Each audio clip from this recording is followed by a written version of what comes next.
Good morning, everybody. I think it's time for a countdown. It's very early this Sunday morning. I'm glad you came here. Probably it's never too early to discuss militarism. So welcome to you. My name is Miloš. I am a permanent fellow at the IWM, who is a co-organizer of the Vienna Humanities Festival.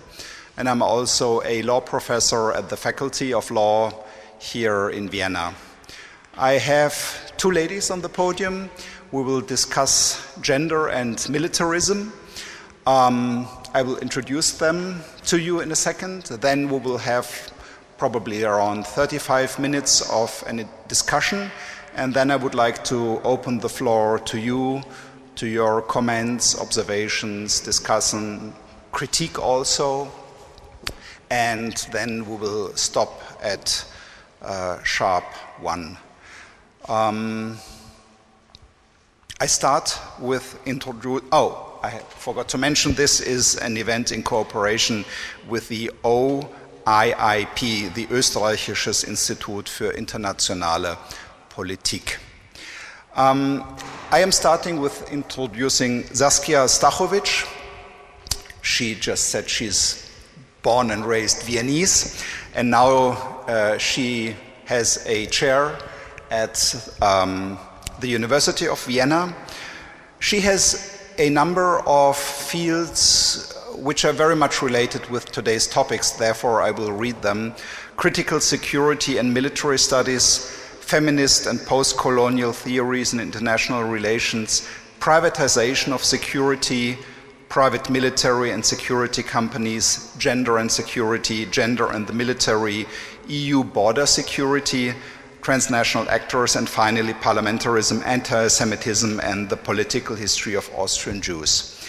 She was previously affiliated scholar at the Department of Gender and Women's Studies at the University of California in Berkeley. She was Else Richter Fellow, Erwin Schrödinger Fellow, and also visiting postdoctoral fellow at the University of Bristol. Her dissertation was about gender ideologies and military labor markets in the US under the supervision of Eva Kreisky, and her diploma thesis was about frontier ideals and political identity in the US. We will come back to these topics when we discuss military and gender issues, and because these are very important fields of reference. Neloufer De Mel is professor at Sri Lankan University of Colombo and currently visiting fellow at the Institute of Human Sciences, the IWM. Her fields of interest are cultural, post-colonial, gender, performance, and film studies. Currently and previously, she was head of Department of English at the University of Colombo. She was director of the International Unit at the University of Colombo, director of studies at the Faculty of Arts. She received her PhD in English at the University of Kent in UK, her MA at the university, and please do help me with the pronunciation. Peradeniya. Many thanks. Peradeniya in Sri Lanka. And before that, she was assistant lecturer at the Department of English at the University of Kelaniya, also in Sri Lanka. So they do have some fields in common in your research history, so to say. And I would like to start the discussion with how would you define militarism? Neloufer, maybe you could have a start with that topic. Thank you. I think it's on. Thank you. First of all, it's wonderful to be here. Good morning, and thank you for coming. I would define militarism really as an ideology that, in a way, it's an ism, but a very important part of militarism, and it cannot live on its own, is that it requires a process of militarization. And militarization, so in a way, I use the two terms interchangeably, militarism and militarization. And militarization would be the mechanism, the process by which we actually begin to consent to military options for intractable, so-called intractable solutions. And where we begin to accept the military as part and parcel of civilian life. I'm saying we in an informed way. And so that's basically how I would define it. Militarism for me is an ideology, and militarization is the process and mechanism that supports it. Many thanks. We will talk in the next 30 minutes a lot about the factors, the problems, and maybe also possible solutions in this field. But first of all, Saskia, would you agree, or would you like to add something, or would you like to take something out of that definition? Well, first of all, good morning, and thanks for having me. I'm one of the two ladies who gets to discuss militarism. Excuse my voice, I have quite a cold. I think Neloufer has already raised the most important points. I think, especially if we talk about gender, we have to move away from an understanding of militarism as this is when a state, increases its military capacities in terms of personnel, resources, and so on, and understand militarism in broader terms as a mindset that privileges military logics, military means, military solutions to political problems and social issues. And it's an ideology, if you will, that also gives higher status to people, institutions, values that are associated with the military. And that is not, reduced to institutions. So it has a lot to do with our everyday. Militarization, the term was already brought up, a process by which military power is normalized, war is normalized, and this cannot be done in institutions alone. It's done in movies, it's done in sports, it's done in fashion, so on university campuses. So it's a process that permeates all kinds of institutional and also informal spaces. Yeah, and I think, an ideology, yes, but I think not only. It's also very closely tied to the political economy of the war system, so how is money made in that context, by who and off of who? So it's not just how we think, but also how society produces and reproduces itself. Many thanks. I had the pleasure to read a lot of your both papers, and your fields of reference are sometimes converging, but empirically from different political and geographical contexts. So I would like to ask you to explain to the audience how you came to it, how the conflict in Sri Lanka fueled your research, and if you could give some examples of that, what Saskia just said, people through militarism gain a higher status, which is really an issue, what I understand, when you're making the opposition of the garment girls. But I think you could do that much better than me. Okay, thanks. I'm not sure how many of you are familiar with the Sri Lankan War, but basically it was over the forming of a separate state, a Tamil state of Elam, and it was a war fought between the Liberation Tigers of Tamil Elam, called the LTTE, and the Sri Lanka government. It started in 1983 and ended in May 2009, so it was a 26-year war, which is a very long time.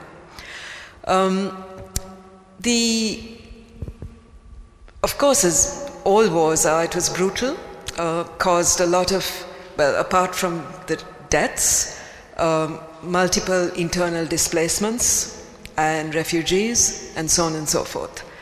The LTT was also, in South Asia at any rate, one of the organizations that used and weaponized bodies because they had suicide bombing squads. At the same time, the Sri Lanka Armed Forces also fought to a finish, and it was extremely costly. The estimate is that about 100,000 people were killed in this war.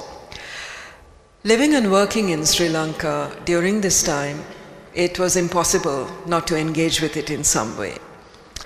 And I was politically sort of active in women's groups that were really advocating for a political settlement rather than a military settlement to the war.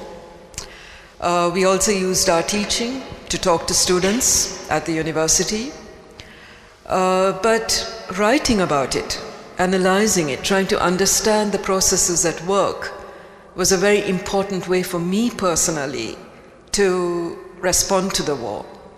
I also had friends and mentors like Neloufer De Mel, who were assassinated by the LTT during the war. And so it became a very personal kind of effort for me. And that's how I came to write my book, Militarizing Sri Lanka. And also because, as Saskia said, nobody had really looked at the Sri Lankan war in relation to popular culture, to memory, to women's movements, etc. So I felt that was what I really wanted to bring onto the table, also because that is my training. So that's the geography and the political context from which I approached writing about this. And for me, the processes of militarization were very important. The one thing about militarism is that, and militarization, is that it starts a long time before the actual war. So in Sri Lanka, the war started officially in July 1983 after the ambush of 13 soldiers, Sri Lanka government soldiers by the LTT. And that's the official start of the war. But we could see, living in Sri Lanka, from about the late 70s onwards, increased army checkpoints, the Prevention of Terrorism Act, which became law in 1978. We all had to carry national identity cards. We used to be checked regularly. And in terms of films and advertisements and TV, you could see a sort of rhetoric and discourse starting. And so it always starts before the war and lasts much longer than the guns have fallen silent. So we are still almost 10 years after the war was declared over. We still have facets of militarization and militarism that we can see in society. So you just became aware of it and alert to it and try to take a critical distance from it and write about it. So that was my process. Many thanks. Also, I think it's very impressive and interesting how you conceptualize your personal role as a teacher and an activist also. And I will ask you something similar about your role later on. But first, I would like to ask you about your perception, your empirical research in terms of militarism. Where did you see that? Where did you observe that? You made very interesting studies about the Nepalese Gurkha, but you had lots also work done on discourse studies. Well, I think I have to start at the start, which is my PhD on military women in the US Armed Forces. And it's not surprising to find militarism in military institutions, right? But still, that brought up a lot of issues about the relationship between feminism and militarism. What does it mean for a feminist, for example, to serve in the armed forces? Is she a true feminist or isn't she? And engaging with these women as well, who were like, who are you to tell me what a feminist does and doesn't? So I'd say studying military institutions brings forward a lot of issues about what is feminism, who is a feminist, is military integration something that we should strive for or not, and who is to decide that. So that is one site of encounter with this.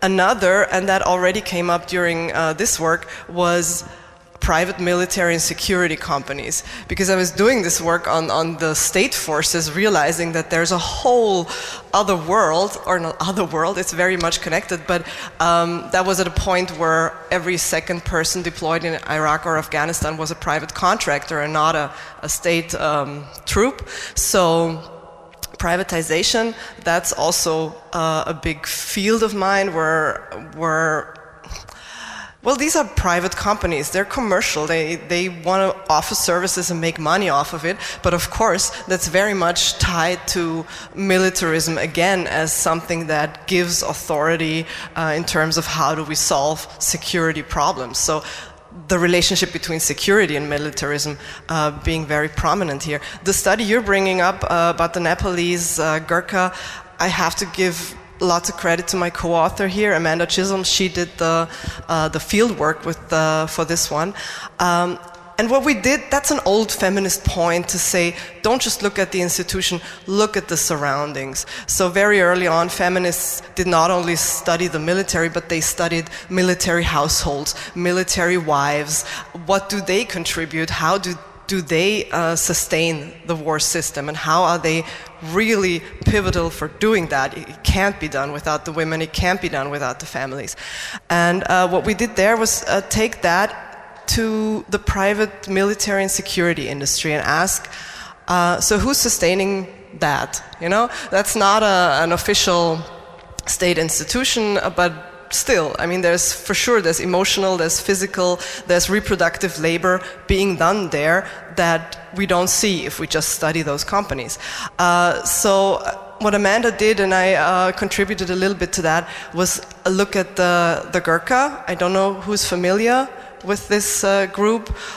This is a group referred to as a martial race. So these were Indians, Nepalese, who served in the Imperial British Army and are now being reintegrated, if you will, in the private security market, where they're being marketized as these super fierce and super loyal and great warriors that are being now, you know, marketized on that, in that context. And that brings another level, because we're not only talking about how does a military recruit from its national recruitment pool, but how does it go to the global south and get military labor from there. And of course there's households, women that support that live in Nepal for 2 years without their husbands being there, and who need to do that labor for the private security market to work and for those companies to make a profit. Many thanks. I really found fascinating reading your both work, that you could see, like in a nutshell, how the global and the local interact. Also, I mean, you're talking about these private companies, but at the same time it's very clear that the dichotomy of private and public somehow is being blurred. Also, the dichotomy of war and civil war is not very clear, and even the dichotomy of war and peace is often transgressed. In your case, talking about militarized societies, you still feel that there is something like an ongoing war, civil war, at least mindset. Okay, so this gives us a lot to think. Also, as you mentioned, conflict, securitization, and war. I mean, this is a famous term from social sciences, securitization. So the whole mindset goes into the way of that we need more security, which is a justification narrative very often of militarization. But before I get into details here, I would like to switch now to the gender issue. What happens with the gender relations, with discrimination, equality, and so on? Let's start with your case and your environment, Neloufer. Thanks. And Saskia, thanks for bringing up this issue of feminism and militarization. This was really a very difficult position for us in the 1990s. You have to remember that the suicide bombings of the LTT, where the women were also deployed as suicide bombers, also happened a long time before 9/11. Very often the history of this is sort of talked about now as if this history starts with September 11, 2001. But in fact, these bombings were taking place in the sort of late 1980s, and the most famous one probably for the West is in 1991 when an LTTer called Danu assassinated the Indian Prime Minister Rajiv Gandhi. Now, the conundrum that we had as feminists in Sri Lanka was how do you understand this and how do you explain this? So on the one hand, you did see women on both sides of the war as people who were really victimized by the war and who had to, become responsible for their households and their families and so on and so forth, and were displaced and refugees. On the other hand, the presence of these women cadre firmly told us women are not just passive in this war. They're not only the victims. How do you really understand? What do you call them? We had no vocabulary at that time, really, to call them. Are they victims? Are they perpetrators? And we went back and forth. So then we called them victim perpetrators or the other way around. And there was this search in the 1990s for a vocabulary and a framing with how to understand these women. And a lot of us, when I think back on the early work that we did, many of us, then settled on this idea of ambivalent empowerment, right? Because it was difficult for us to actually call it straightforward empowerment, because we also saw that some of these women were not really decision makers within the LTTE. They were also, in a way, and a point that I want to sort of add to Saskia's thing was, even as women were part of this liberation struggle and the war, it was really masculinity as an idea that gained the most. Because when you talk to them, what they kept saying was, we are as good as the men. We are trained as well as the men. We can match up to the men. And that was, in a way, the standard. And they were not there in decision making. So you could see really that a lot of sort of patriarchy and masculinity really did gain in this war, even though there was a significant women cadre that participated on behalf of the LTTE. So it was a conundrum for us, and it took us a while, and I'm not sure that the debate has yet settled within the feminists. And from within liberal feminism, it was very clear that if you were part of a sort of violence that attacks civilians, then no. It was to say that you were part of a military movement was unacceptable. But yet this was also framed as a freedom struggle. This was also framed as minority issues of minorities in Sri Lanka requiring a right to determine their own futures, their own education systems, their own political and civil networks and mobility. So it was a very difficult call, and as I said, I'm not sure the debate has yet ended on that. So you said that in the 90s the conceptualization was somehow a dichotomy of perpetrator and victim. How is it now in the year 2018 with these women in the different role? I mean, do you have some kind of language for all these ambivalences and to conceptualize their roles? Again, it's difficult. What we have tried to do is historicize each event or decade that happened. So there was a time in the LTTE, the early LTTE, where the women were actually very empowered in relation to intellectually empowered. They really felt themselves part of global movements. In the late 1970s, there were women who were framing the struggle in relation to what happened in Nicaragua, in Palestine, and so on and so forth. But you could see that by the time it came to the 2000s, the LTT had lost that generation of women in its cadre. The women they were recruiting were younger and younger, with very little education about this prior revolutionary history. They had no sense of belonging to that international history. And you really felt that, they were going along with what was being told. But it wasn't that simple, because as feminists, you also don't want to talk about false consciousness, right? You want to say, okay, there is, that these people have made choices, and these choices are informed choices. So I'm really not sure that, beyond this framing of ambivalent empowerment, we are at any better framing than we are today. Particularly, in a way, the response to your question has been, what we did was historicize each set of events and people as it happened, rather than give like some kind of blanket terminology.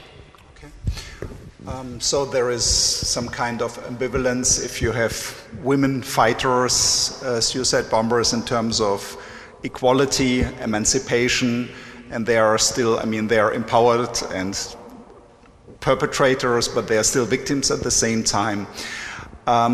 Saskia, you have chosen a really great title for your dissertation that fits, I think, very well into this ambivalence. May you quote it, and may you say how you came to that? Can you remind me? It's some time ago.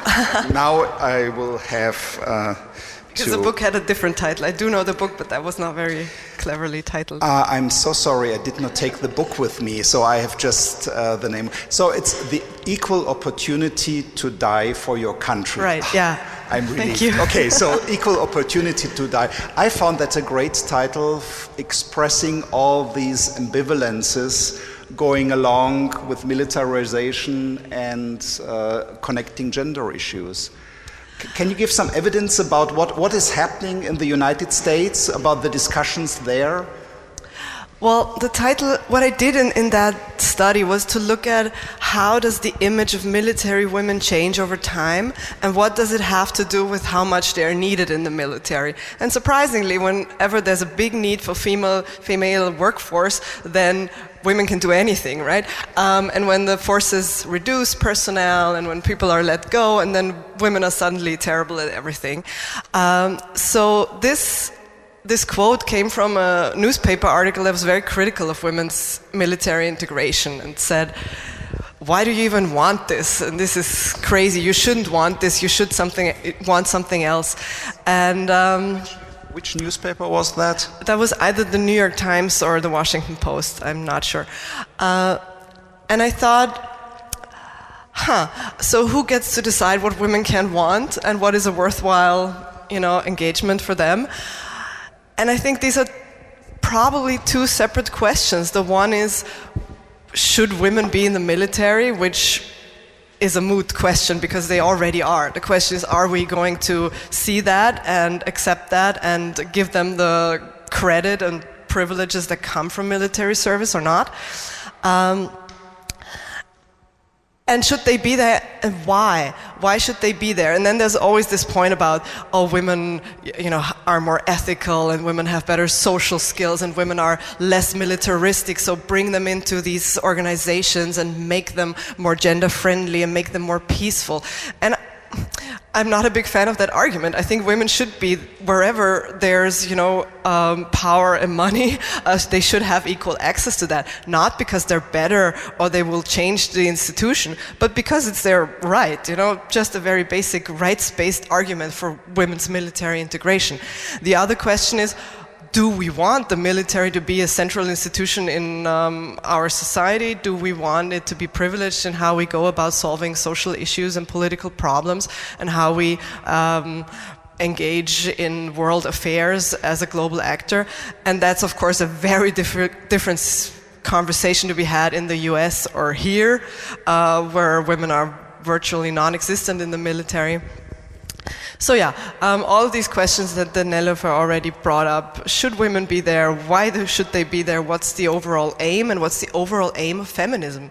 Is it bringing women into every powerful institution? Or is it abolishing the war system and militarism? And my simple answer is both, of course. We need to do both.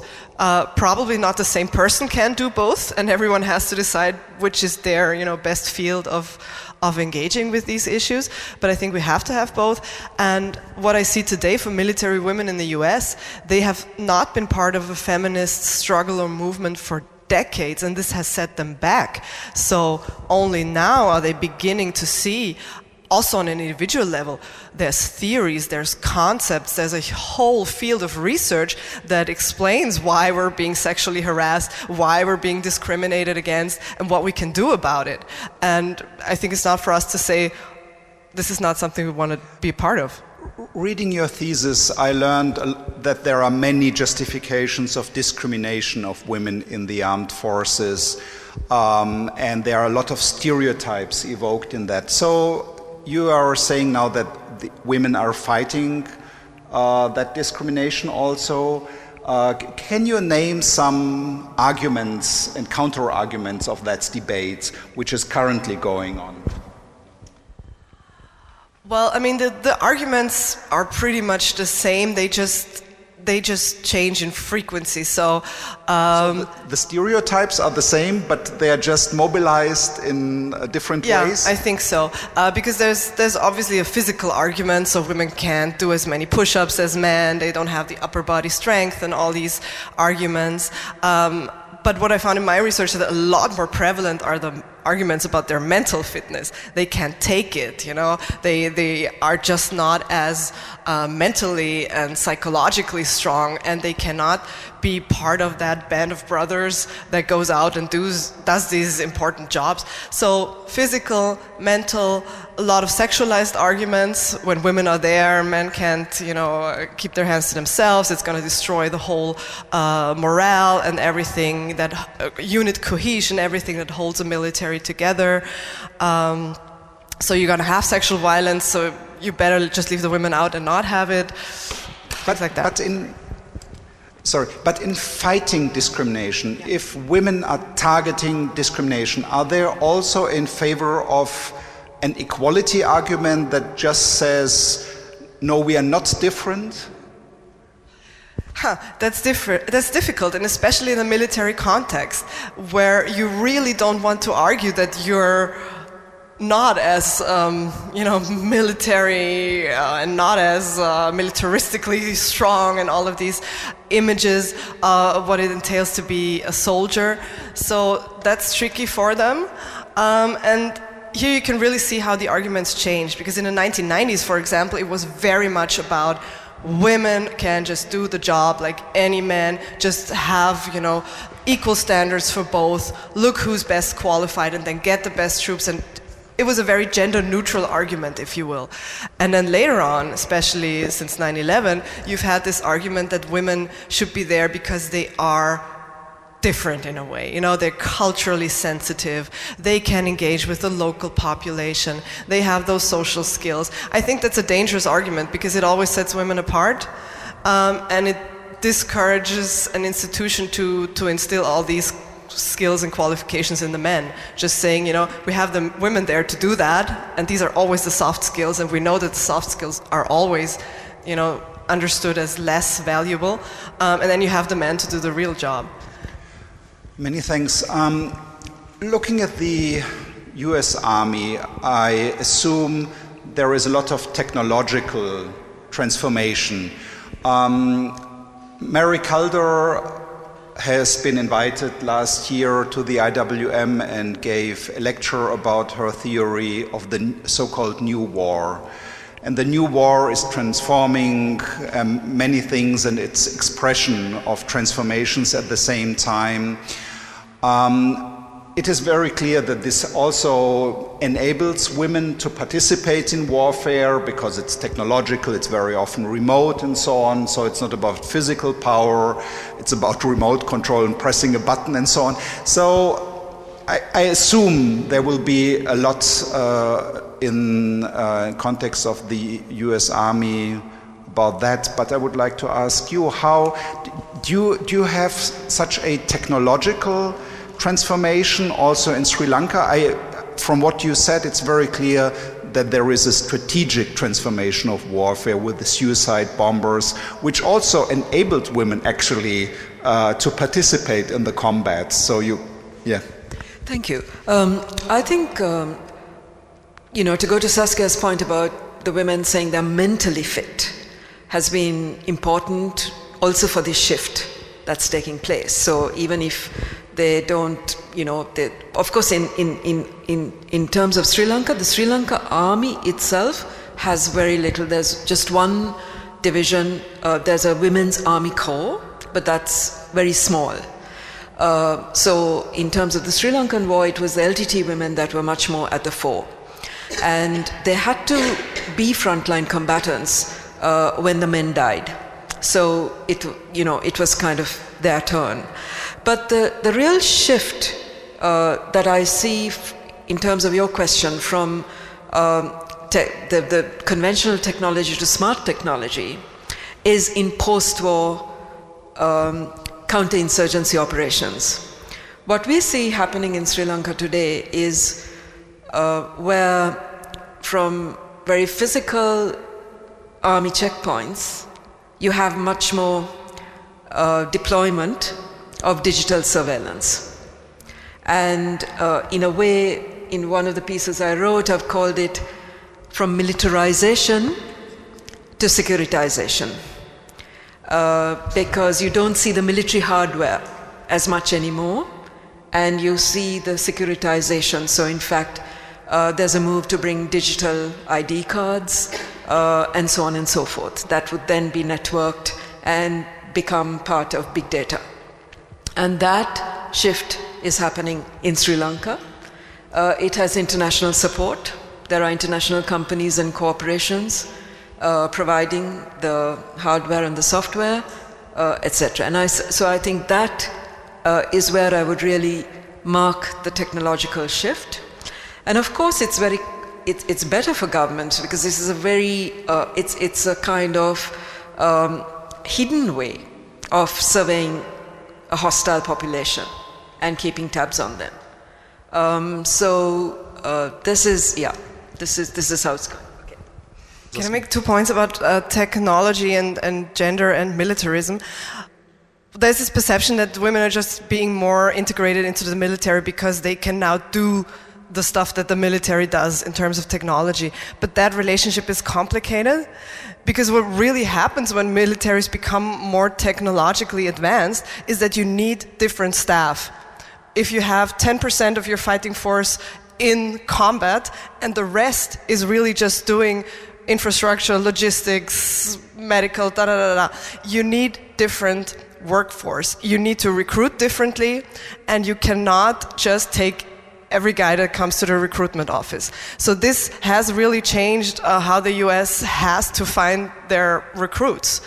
They have to turn a lot of people down, and they have to have more qualified personnel.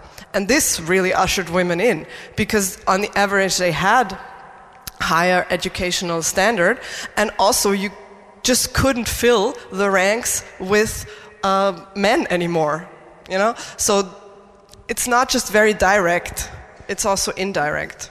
Many thanks. At the same time, we know from field studies in the field of information technology that this is also a sector with a lot of sexism.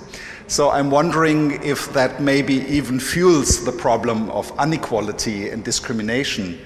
But this is just an assumption.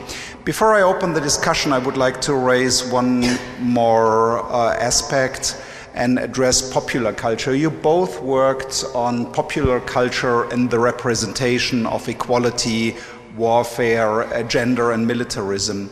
So thinking about popular movies like Zero Dark 30 with, in that case, powerful women vulnerable at the same time, I'm wondering if popular culture is part of the solution or part of the problem.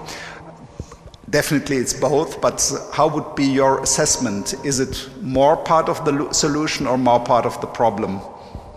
In Sri Lanka, it has been more part of the problem because the capital required, say, for movies tends still to come from corporate entities or even the Sri Lanka government.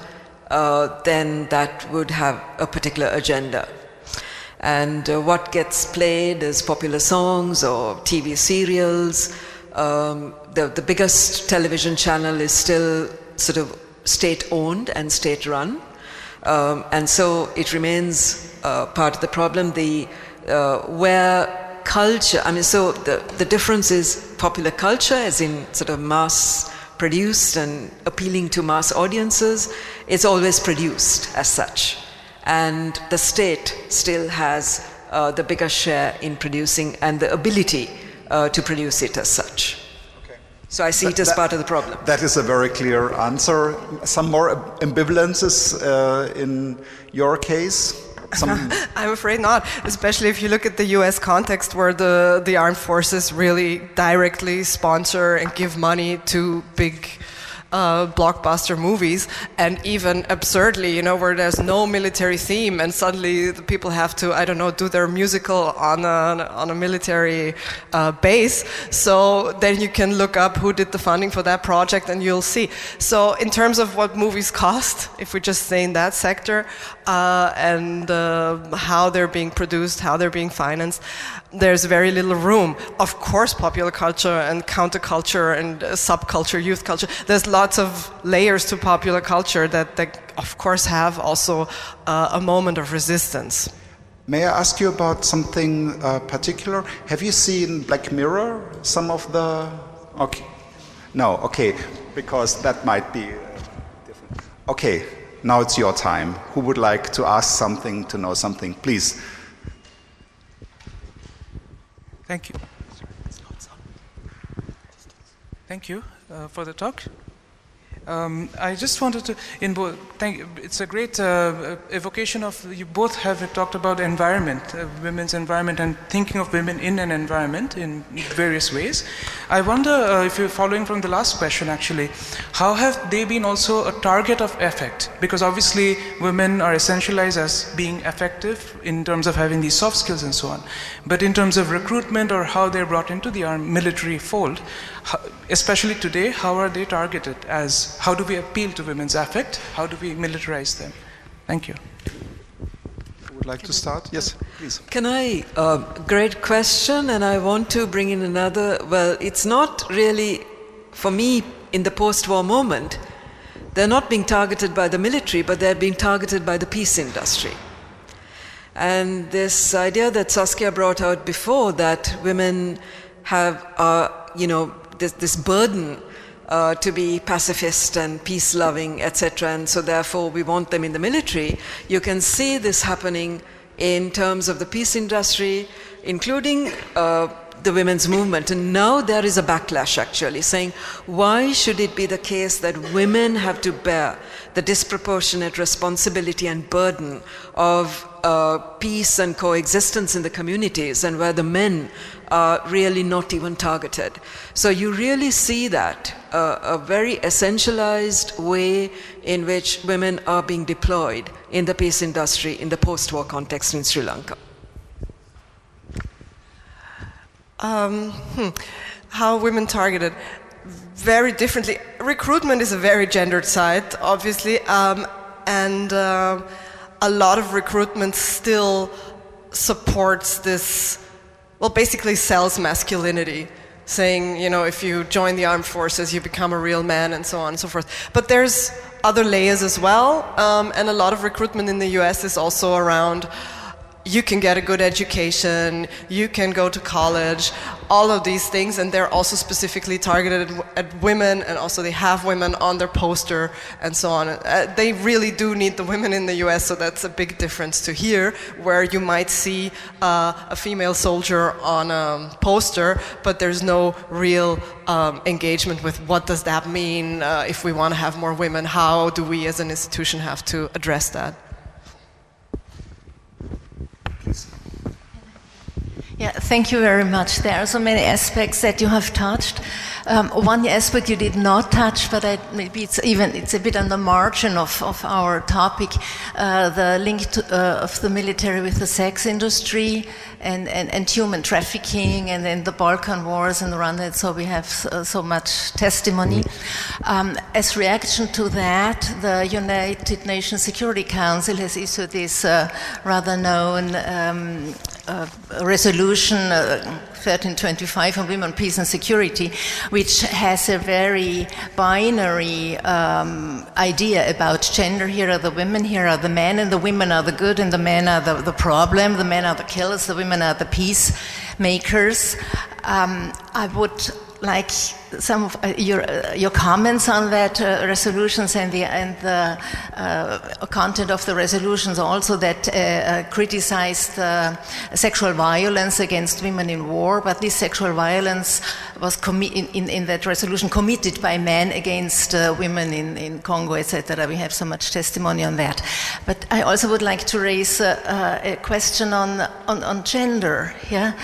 You have also talked in the binary idea about the women and the men, but men are also sexually harassed in the military. There is a discrimination of homosexual women and men, and would like to hear from you your thoughts on whether this binary idea about gender is not dissolved when we talk about all these complicated and complex aspects of gender and militarism. Many thanks. There were a lot of interesting remarks and arguments. I appreciate that. So, who would like? Neloufer. Okay, thank you very much. I think that you brought up a very important aspect. So, 1325 and the critiques of it go to what I touched on, which is the peace industry that in a way fueled, because a lot of aid came through the UN Resolution 1325. And the way it was interpreted was that they should empower women to take part more in peace processes. Now, in a way, it has a history in Sri Lanka because there have been various peace processes that were brokered, and in none of those peace processes, except the last one, where there was a gender subcommittee, were women very involved. So I think women's groups were also responding to the absence of women at the decision-making level in the peace processes. And 1325 was very much about that. How do we get women onto the peace table and being actively involved in the peace process? I'm very glad that you brought up this issue of that the men are not always the perpetrators. In the case of Sri Lanka, the reports out has been that there's a lot of sexualized torture of men, particularly when they're taken in as detainees, and so on and so forth. Interestingly, in the Sri Lankan case, there has been, the rapes in war have been less weaponized. It was not systemically used in the Sri Lankan war. So there are some very landmark cases of... Was that due to training or moral attitudes or legal, how you say, restrictions? What was the reason why did this not happen? Okay, I think it's not to say it didn't happen, but it didn't happen on the scale that it has happened in other wars. So there are many reasons. One was that the war, the Sri Lanka army, for instance, was never a settler army. So in the sense that the battlefields were in the north and the east of the country, where the Sri Lankan army had camps, but surrounded by LTT areas. So they did not, for instance, go on mass rapes of villagers, etc., of Tamil villagers, right? Where you did have the issue of sexualized violence was in the mobility of Tamil women to move about, because there was so much surveillance on the part of the Sri Lanka army.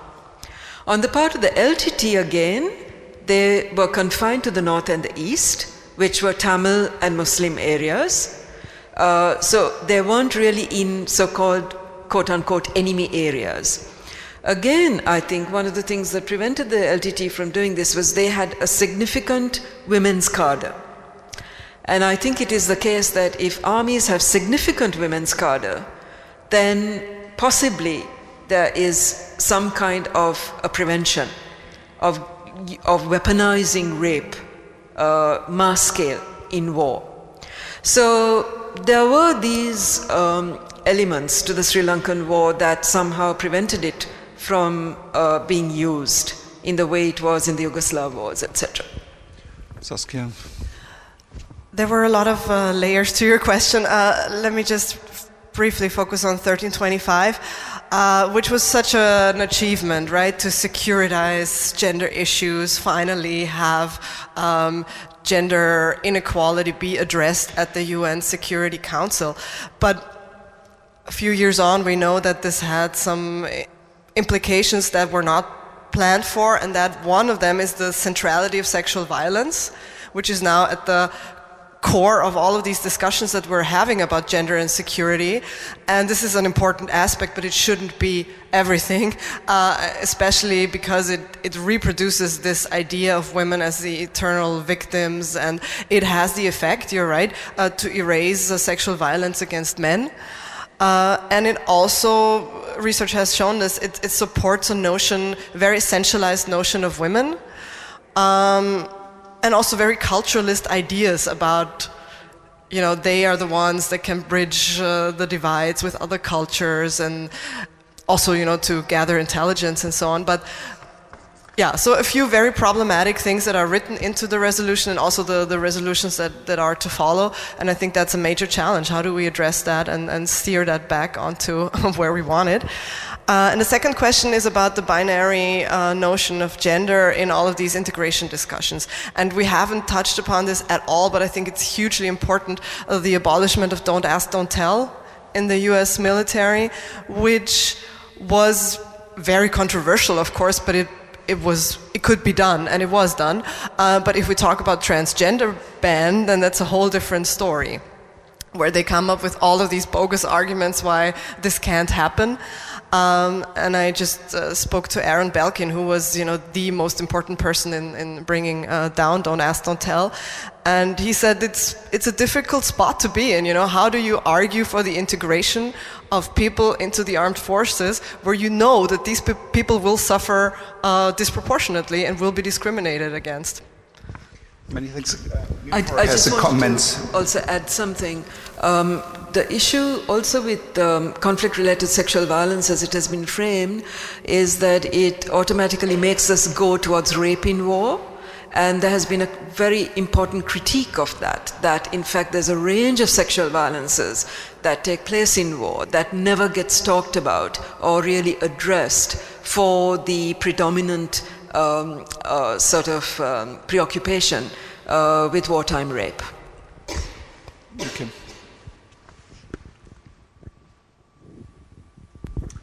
I want to thank speakers very much for these interesting introductions, and I think I see some links between the two talks, and my question is about this. It's about ambivalent empowerment, which I would say, so my first question is, do I understand that correctly?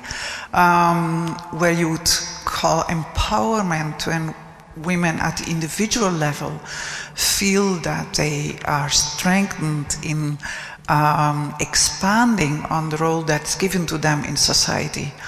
And it becomes ambivalent when it is to a certain degree expanding, but to another degree integrating them very firmly into a type of mainstream activity, in this case militarization.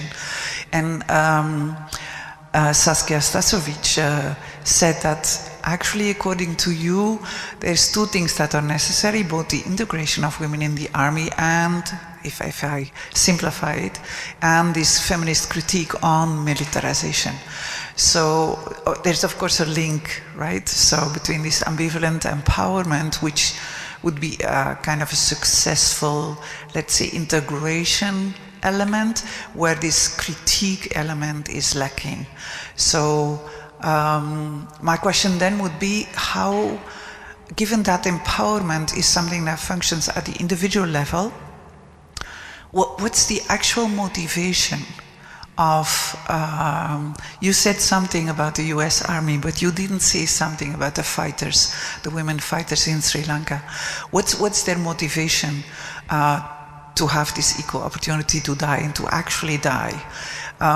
What comes to mind for me is this old book of Antonia Fraser about warrior queens, which shows that it's perfectly possible for women to engage in war using classic elements of femininity, right? So it's all about motherhood.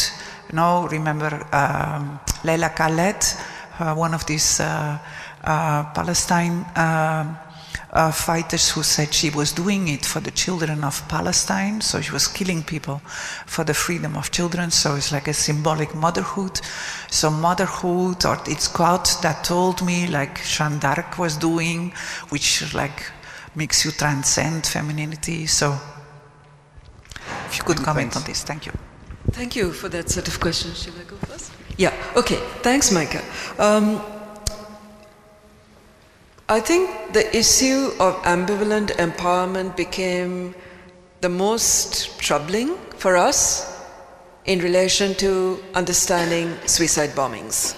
Because the woman did not live, she died. Of course, she became a martyr. And the LTT was also very careful. They really looked after the family. So economically, they would look after the family once you were dead. So there was a material benefit to the family that you came from. But where the woman was concerned, she was silenced forever. There was also, it was also very secretive. So there were two suicide cadres. One was called the Black Tigers and the other was the Black Sea Tigers. So the Sea Tigers was the Naval Brigade and the other was the Black Tigers. And they did not, for instance, have videos, etc. before their bombings. Not that the videos represent, I mean, it's a representation, but there was a lot of anonymity. It was very difficult to get to know who was in it. They were sworn to secrecy. And so very few testimonies actually have survived of why the women who joined the suicide cadre in particular joined it. In relation to the others, we have to remember that in the Sri Lankan case, there was no political settlement. The war was finished militarily, where the Sri Lanka government had a decisive military victory over the LTT. What this meant was that the women who participated in the military, in fact, there were out of 11,456 cadre who surrendered to the Sri Lanka army, 2,253 were women. They were sent off to rehabilitation camps within courts, and their integration back into society has been not at all perfect. There have been a lot of questions, and they have not gone back as empowered people. As I said, they were very young women by the time they were recruited to the last phases of the war. They are then rehabilitated by the Sri Lanka army into things like beauty culture and very conventional gendered skills, and there's a huge problem in their integration.